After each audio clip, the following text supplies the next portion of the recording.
공군 내 성추행으로 고 이해람 중사를 극단적 선택으로 내몰았던 가해자 장모 중사 항소심에서 징역 7년을 선고받았습니다. 1심 선고보다 2년이 감형된 판결입니다. 자, 김형남 군인권센터 사무국장 연결해서 이 판결의 배경 또 문제점 함께 이야기 나눠보겠습니다. 안녕하십니까 국장님? 예, 안녕하십니까. 네. 자, 어제 이 장모 중사 2심 재판 있었는데요. 1심에서는 징역 9년을 선고를 받았습니다. 근데 지금 항소심에서 밑으로 좀 떨어졌어요. 근데 일단은 1심에서 징역 9년을 선고받았던 거 그거 근거부터 먼저 한번 말씀 주십시오. 1심에서 왜 그렇게 받은 겁니까? 사실 장모 중사가 네. 지금 재판을 받고 있는 혐의가 당연히 이제 강제추행 부분에 대한 이 강제추행 치상으로 지금 기소가 되어 있는 건이 하나가 있고, 예. 그다음에 특가법상의 보복 협박이 또 걸려 있습니다. 근데 이제 1심 재판부 같은 경우는 강제추행 치상을 인정해서 9년을 선고했던 것이고, 네. 다만 이제 보복 협박, 우리가 보통 2차 피해라고 얘기하는 이 2차 피해에 대한 부분은 1심 법원도 무죄를 선고를 했었습니다. 군사법원에서. 예. 그래서 사실은 가해자도 자신의 이제 형량이 너무 세다고 항소를 했지만, 예. 유가족 측에서도 왜 2차 피해는 그렇다면 법적으로 처벌을 받지 않는 것이냐라는 이제 항소를 같이 쌍방이 진행을 하고 있는 것이거든요. 네. 지금. 아하. 네. 일단은 강제추행치상 부분은 유죄, 보복협박, 이 범죄 관련해서 보복했을 때 성립하는 특가법성 범죄인데 이거가 지금 1심에서 무죄가 됐다라는 건데 지금 2심 보니까 군 검찰이 15년 징역형을 구형을 했는데 고등군사법원은 1심보다도 2년 낮춘 7년을 선고를 했습니다. 9년도 아닌 7년을. 2심 재판부의 또 판단 근거 한번 들어봤을 것 같은데 어떻습니까? 일단은 이 장중사가 중형을 선고받는 이유를 한번 좀 살펴봐야 될 텐데요. 예. 피해자가 일단 사망을 했고, 그 사망의 과정이 이제 이 강제추행으로 말미암은 이후에 2차 피해나 어떤 군에서의 이제 계속된 따돌림, 예. 그리고 수사가 제때 진행이 되지 않고 부실하게 이루어지면서 피해자가 보호받지 못하는 상황들이 있는데, 네. 이 장중사가 특히 사건 초반에, 그러니까 이중사님이 생존해 있을 때의 어떤 수사 기록들을 보면은 범행을 뉘우치지 않고 전면 부인하는 모습을 보입니다. 예. 그러다가 이제 사망 이후에 일종의 좀 태도가 바뀌게 된 건데, 이 심재판부 같은 경우는 지금 군의 구조적인 문제가 어쨌든 이중사님의 사망에 영향을 미치게 된 거다라는 이야기를 하면서 네. 이 전체 책임을 다 장중사 개인에게 모을 수 없다는 되게 좀 황당한 논리 구조로 이 장중사의 형을 깎아주게 되거든요. 네, 물론 구조적인 문제가 원인일 수 있죠. 원인이기도 하고 그런 문제들이 있지만 구조적인 문제가 있다는 이유로 성폭력 가해자의 책임이 줄어드는 건 아니거든요. 그렇죠. 예. 예, 근데 이제 그런 좀 이해할 수 없는 판결을 어제 내렸던 것 같습니다. 그 부분이 이제 2년 깎인 이유라고 보는 거네요. 구조적인 부분이 있는데 이 모든 것을 가해자한테 가는 것은 맞지 않다. 이것 때문에 2년이 지금 깎인 건가요, 그러면? 뭐 정리를 하자면 예. 이제 그렇게 될 텐데요. 예.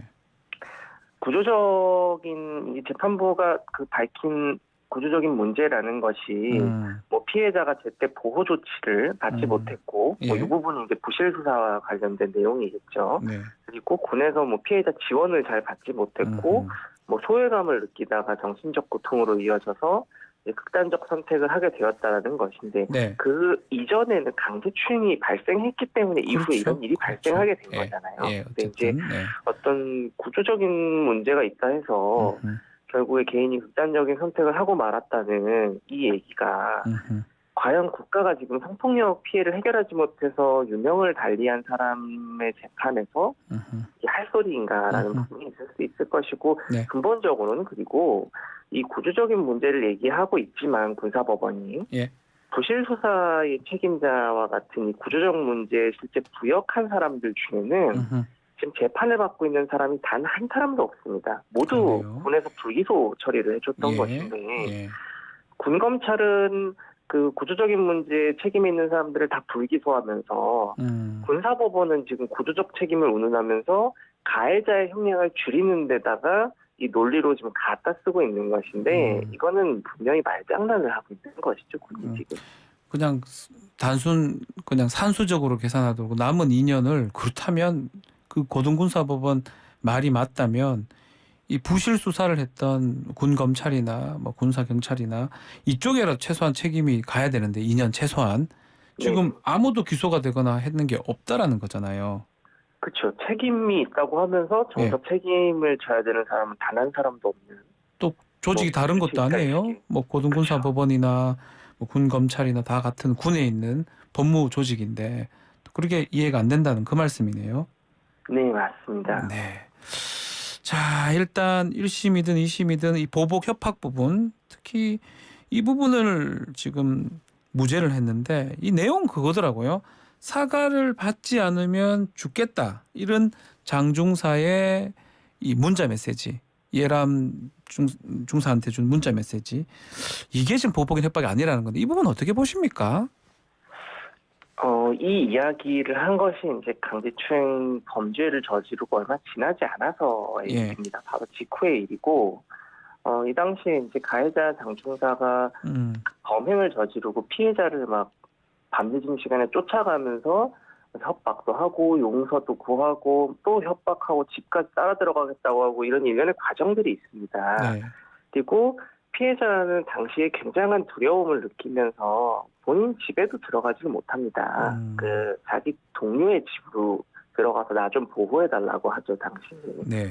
그러니까 지금 법원에서 이 부분을 무죄로 판단한 가장 이제 주요한 근거가 구체적인 해악을 고지한 바가 없기 때문에 이 보복 협박이라고 볼 수 없다는 건데 지극히 가해자 중심적인 해석이죠. 그렇죠. 해악을 피해자가 어떻게 느끼고 있는가에 대해서는 전혀 살펴주지 않고 있다는 것입니다. 이 법원이, 네. 군사법원이. 예. 특히 이제 이중사 같은 경우는 이 가해자의 또 후임이기 때문에 가해자가 이런 식으로 뭐 자기가 죽겠다는 뭐 이런 협박을 운운하면서 그 이후에 어떤 불이익이 있을 수도 있다라는 뉘앙스를 계속 풍기게 되면은 이 조직에서 내가 보호받을 수 없고 어느 순간에 지금 가해자에게 뭔가 그 불이익을 주기 위해서 내가 신고하고 있는 것은 아닌가라는 어떤 2차 피해들을 이제 겪게 되는 것인데 그렇죠. 이런 부분들을 법원이 전혀 살펴주지 않았다는 건 가장 큰 문제라고 보고 있습니다. 네. 자, 어제 이 2심 법원 판결에 대해서 유족들 크게 항의를 했다고 보도가 됐더라고요. 네네, 맞습니다. 네. 뭐 어떻게 뭐 실신 얘기도 있고 이러던데요.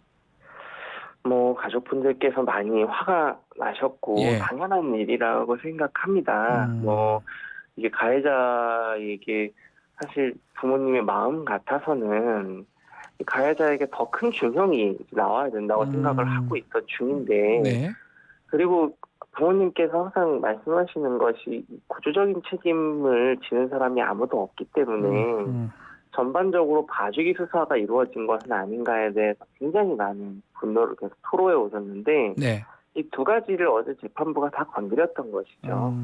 그리고 무엇보다도 이게 지금 고등군사법원이 한 보름이 있으면 그러니까 7월 1일자로 폐지됩니다. 그 군사법원법이 개정이 되면서. 근데 이 군사법원법 개정은 이중사님 사건으로 인해서 촉발이 되었던 것이기도 합니다. 이 논의가.